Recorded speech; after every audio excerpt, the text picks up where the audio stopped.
Sir நம்ம இப்போ எதை பார்க்குறோன்னா self appraisal SI and above officer எல்லாருமே கொடுக்க வேண்டியிருங்க சார். நம்ம ஸ்பேரோ அப்ளிகேஷன் சம்மந்தமாக பார்க்குறோம் சார் வீடியோ. ஸ்பேரோவில் மேலே இருக்குதுங்க சார், அந்த சர்ச் பாக்ஸில் https dot semicolon 2 slash TNP Sparrow .tn.gov.in அடிச்சிடுறோங்க சார். அடிச்சுட்டு சர்ச் கொடுத்தோம்னா அல்லது என்ட்ரு கொடுத்தோம்னா நமக்கு கரெக்டான வெப்சைட் போயிடுங்க சார். தப்பாக கொடுத்தோன்னா நமக்கு போகாதுங்க சார், வேறு இதுக்கு போகும். நேரடியாக போய் நம்ம ஆஃபீஸுக்கு அந்த வெப்சைட்டுக்கே போயிடும். இதில் நமக்குன்னு யூசர் ஐடி பாஸ்வேர்டு ஏற்கனவே ஷேர் பண்ணியிருக்கோம், எல்லாத்துக்குமே ஷேர் பண்ணியிருக்கோம். என் நம்பர்லேருந்தே ஷேர் பண்ணியிருக்கோம். 9003309913 நம்பர்லேருந்து ஷேர் பண்ணியிருக்கோம். அதை எடுத்துக்கோங்க sir. User ID password, user ஐடியை பொறுத்தளவு எல்லாமே ஸ்மால் லெட்டராக தாங்க சார் இருக்கும். .tn.gov.in முடியும். அது எல்லாமே ஸ்மால் லெட்டராக இருக்குன்றதை மென்ஷன் பண்ணிக்கிறேங்க சார். அதில் கேபிட்டல் லெட்டர் போட்டிங்கன்னா உள்ளே போகாது, ஸ்மால் லெட்டர் தான். பாஸ்வேர்டை பொறுத்தளவுக்கு capital small special character number எல்லாமே கலந்து வரும். புதுசாக ஐடி வாங்கினோம்னா ரொம்ப காம்ப்ளிகேட்டடாக இருக்கும், அடுத்தவங்களால ரெகக்னைஸ் பண்ணவே முடியாது, அந்தளவுக்கு காம்ப்ளிகேட்டடாக இருக்கும். இப்போ லாகின் பண்ணோம் அப்படின்னா பாஸ்வேர்டெலாம் கொடுத்து லாகின் பண்ணிட்டோன்னா இப்போ வந்துடும் சார். இப்போ எடுத்தவுடனே அது இன்பாக்ஸில் தாங்க சார் வந்திருக்கும்.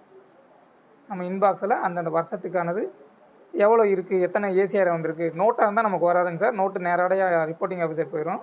இது ஏசிஆர் மட்டும், அதாவது அப்பேர்னு சொல்லுவோம், ஏசிஆர் தான் இப்போ அப்பேர்னு சொல்லுவோம், அது மட்டும் நமக்கு வந்திருக்கும். இப்போ நமக்கு இவங்களுக்கு 3 வந்திருக்கு, சாருக்கு 3 வந்திருக்கு. அது ஹைப்பர் லிங்கை தான் சார் கிளிக் பண்ணணும். அந்த ப்ளூ கலர் நம்பர்ஸ் இருந்துச்சுல, அதை கிளிக் பண்ணால் தான் வரும். அதில் போயிட்டிங்கன்னா எந்த இடத்துல இருக்கும் பார்த்திங்கன்னா இன்பாக்ஸு, நம்ம எடுத்தோடனே இன்பாக்ஸில் தான் ஓப்பன் ஆகும். இன்பாக்ஸில் அந்த ஹைப்பர் லிங்கை கிளிக் பண்ணால் தான் ஓப்பன் ஆகும். மற்ற எந்த இடத்துல கிளிக் பண்ணாலும் ஓப்பன் ஆகாது. அந்த கார்னர் இருக்க ப்ளூ கலர் ஆரோவை கிளிக் பண்ணிங்கன்னா உங்களுக்கு யார் ரிப்போர்ட்டிங் ஆஃபீஸராக இருக்காங்க, ரிவ்யூவிங் ஆஃபீஸராக யார் இருக்காங்க அப்படின்ற டீட்டெயில் எல்லாமே வந்துடும் சார். இங்கே நான் உங்களுக்கு திருப்பியும் சொல்கிறேன்.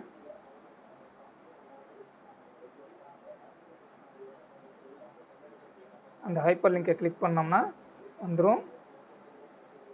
அப்புறம் நம்ம பேசிக் இன்ஃபர்மேஷனை செக் பண்ணுறோங்க சார். பேசிக் இன்ஃபர்மேஷன் நம்ம இனிஷியேட் பண்ணுறவங்க அதெல்லாம் கரெக்டாக போட்டிருப்பாங்க. யாருக்கு உங்களுக்கு ரிப்போர்ட்டிங் ஆஃபீஸர் யார், ரிவ்யூவிங் ஆஃபீஸர் யாருன்றது எல்லாமே அது போட்டிருப்பாங்க. அந்த ப்ளூ கலர் அந்த ஆரோவை கிளிக் பண்ணிங்கனாலே அது உங்களுக்கு யார் யாரை ஃபிக்ஸ் பண்ணியிருக்காங்கன்னு வந்துடும்.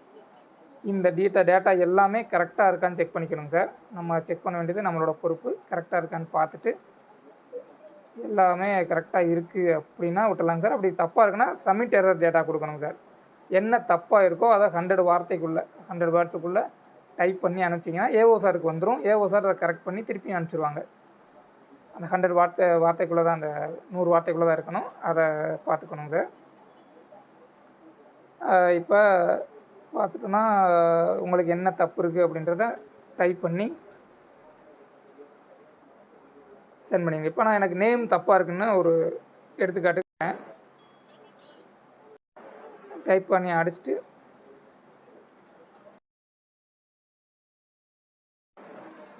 டைப் பண்ணி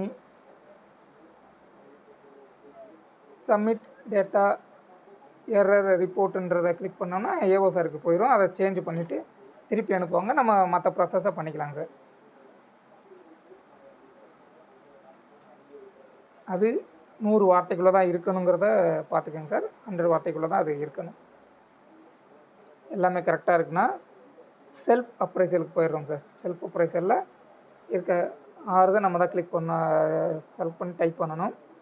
நான் ஏற்கனவே நம்ம வேர்ட் ஃபைலில் அடித்து வச்சுக்கலாங்க சார். என்னென்ன இருக்குதுன்னு பார்த்துட்டு வேர்ட் ஃபைல் அடித்து வச்சுட்டிங்கன்னா கரெக்டாக இருக்கும் சார்.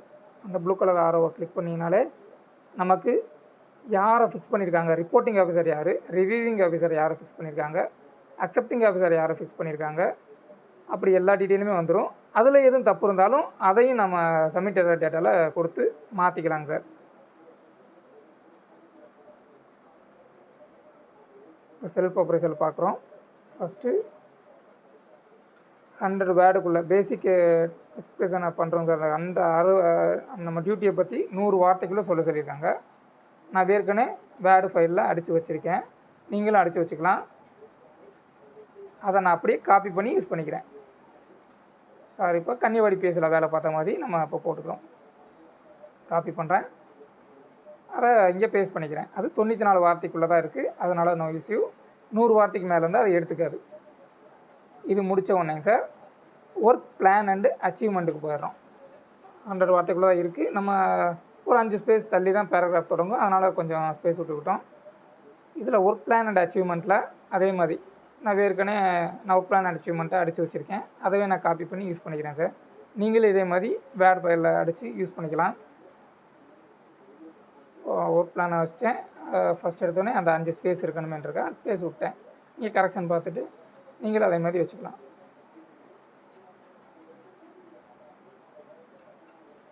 காப்பி பண்ணி பேஸ்ட் பண்ணுறது தான் நமக்கு ஈஸியாக இருக்கும். ஏற்கனவே உருவாக்கி வச்சதை காப்பி பண்ணி பேஸ்ட் பண்ணிக்கிறேன்.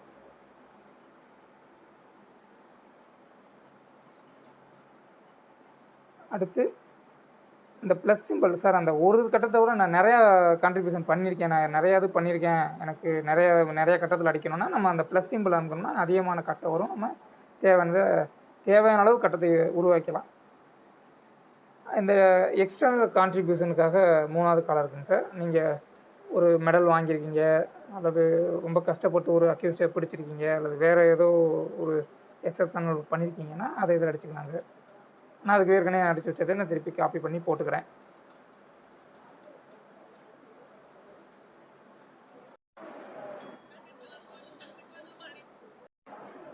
அஞ்சு ஸ்பேஸ் விட்டுக்கிறேன்.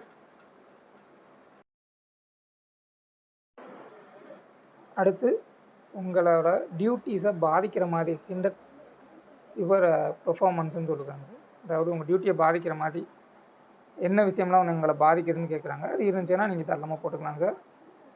அதை தவிர உங்களுக்கு உங்களோட ஸ்கில்லை அப்கிரேட் பண்ணுறதுக்கு ஏதாச்சும் ட்ரைனிங் தேவையா, அதாவது இப்போ இருக்க அசைன்மெண்ட், இப்போ ஒரு முக்கியமான ஒர்க் கொடுத்துருப்பாங்க, அதை மெருகேற்றுறதுக்கு உங்களுக்கு ஏதாச்சும் கெரியரை யூஸ் பண்ண தேவையா, ஒரு ட்ரைனிங் தேவையா, அல்லது எதிர்காலத்துக்கு இந்த ட்ரைனிங் இருந்தால் எனக்கு என் டியூட்டியை கரெக்டாக பார்க்குறதுக்கோ அல்லது என்ஹான்ஸ் பண்ணி பார்க்குறதுக்கோ யூஸ் ஆகும்னா அதுக்கு அந்த இதில் உங்களுக்கானதை கொடுத்துக்கலாம் சார். அப்புறம் டிக்ளரேஷன் எப்போயுமே எஸ் தாங்க சார். நம்ம இது செக் பண்ணுவோம், மெடிக்கல் செக்அப் பண்ணுவோம், அதனால் அது எப்போயுமே எஸ் தாங்க சார். எல்லாம் முடிச்சுட்டு சேவ் டிராஃப்ட் கொடுத்துக்கலாம் சார். சேவ் டிராஃப்ட் கொடுத்தோம்னா இன்றைக்கி இல்லை நாளைக்கு கூட அனுப்பிச்சிக்கலாம். சேவ் டிராஃப்ட் கொடுக்கலன்னா அது அழிஞ்சிரும், திருப்பி முதல்ல எல்லா வேலையும் பண்ண வேண்டியிருக்கும். அதனால் சேவ் டிராஃப்ட் கொடுத்துட்டோம்னா இன்றைக்கி இல்லை நாளைக்கு கூட அதை பண்ணிக்கலாம் சார். எல்லாமே கரெக்டாக இருக்குதுன்னு செக் பண்ணுறோம். எல்லாத்தையும் ஒரு தடவை ஓவர் செக் பண்ணிவிட்டு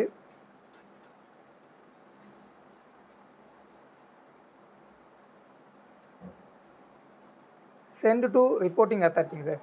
எஸ்ஐ இருந்தால் இன்ஸ்பெக்டர் சார் இருந்தால் டிஎஸ்பி சார், டிஎஸ்பி சார் இருந்தால் எஸ்பி சார் இருந்தால் டிஐ சார், இப்படி ஹைகரார்க்கில் போகுங்க சார். இந்த 2வது இருக்க அதை கிளிக் பண்ணுங்க சார். ஏன் 2வதுனா அதாங்க சார் ஆதார் ஓடிபி சம்மந்தமாங்க சார். ஆதாரில் கடைசி 3 டிஜிட்டு யூஸ் பண்ணிக்கிறோம், அதிலே போட்டிருப்பாங்க. அப்புறம் அந்த குட்டி ரேடியோ பாக்ஸ் இருக்கும், அதையும் ஒரு கிளிக் பண்ணிவிட்டு ஓகே பண்ணுறோம். அந்த 2வதாக யூஸ் பண்ணுறோம். ஃபஸ்ட்டு டிஎஸ்சி நம்மகிட்ட யார்ட்டையும் டிஎஸ்சி இருக்காது, அதனால் 2வதாக இருக்கிறத கிளிக் பண்ணுவோம். முன்னாடி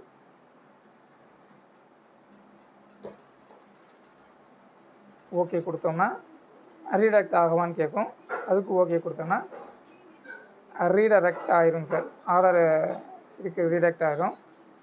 கெட் ஓடிபின்னு கொடுக்கணும் சார். கெட் ஓடிபின்னு கொடுத்தா தான் நமக்கு ஓடிபி வரும், அதனால் கெட் ஓடிபின்னு கொடுக்குறோம். கெட் ஓடிபி கொடுத்தோன்னா நம்ம ஆதார் கார்டோட லிங்க் பண்ணியிருக்க நம்பருக்கு ஓடிபி வரும். அந்த ஆதார் கார்டோட லிங்க் பண்ண நம்பர் நம்மகிட்ட அவைலபிளாக இருக்க மாதிரி பார்த்துக்கணும் சார். அதே மாதிரி ஓடிபி இஷ்யூ இல்லாமல் பார்த்துக்கணும். கொஞ்சம் டவர் கிடைக்கிறது இருந்தாலே போதுங்க சார். ஆதார் ஓடிபி நமக்கு வந்திருக்கும்.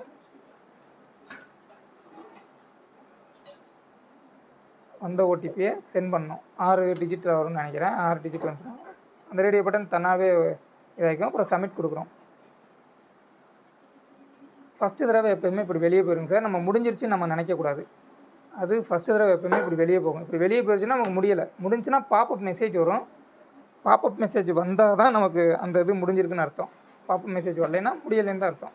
அதனால் திருப்பி லாகின் பண்ணி இப்போ பண்ண வேலையை ஏதாவது ஏற்கனவே நம்ம டைப்லாம் பண்ணி வச்சிட்டோம். நமக்கு சென்ட் டு ரிப்போர்ட்டிங் அத்தாரிட்டி மட்டும் அதை மட்டும் கொடுத்தா போதும். அதோட ஓடிபி ப்ராசஸ் பண்ணால் போதும் சார், கிளிக் ஆயிரும்.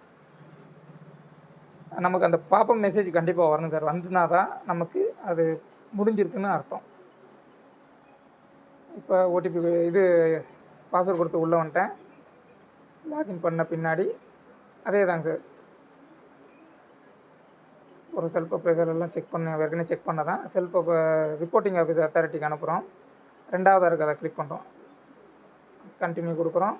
Last 3 digit Aadhaar card number கொடுக்குறோம். ரேடியோ பட்டனை கிளிக் பண்ணுறோம். ஓகே கொடுக்குறோம்.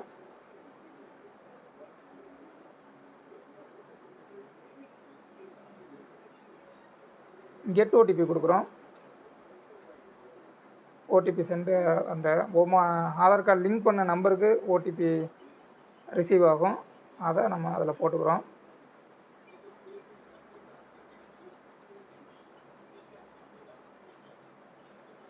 சப்மிட் கொடுத்தோம்னா இந்த பாப்பப் மெசேஜ் வரணுங்க சார். இந்த பாப்பப் மெசேஜ் வந்தால் தான் முடிஞ்சிருக்குன்னு அர்த்தம்.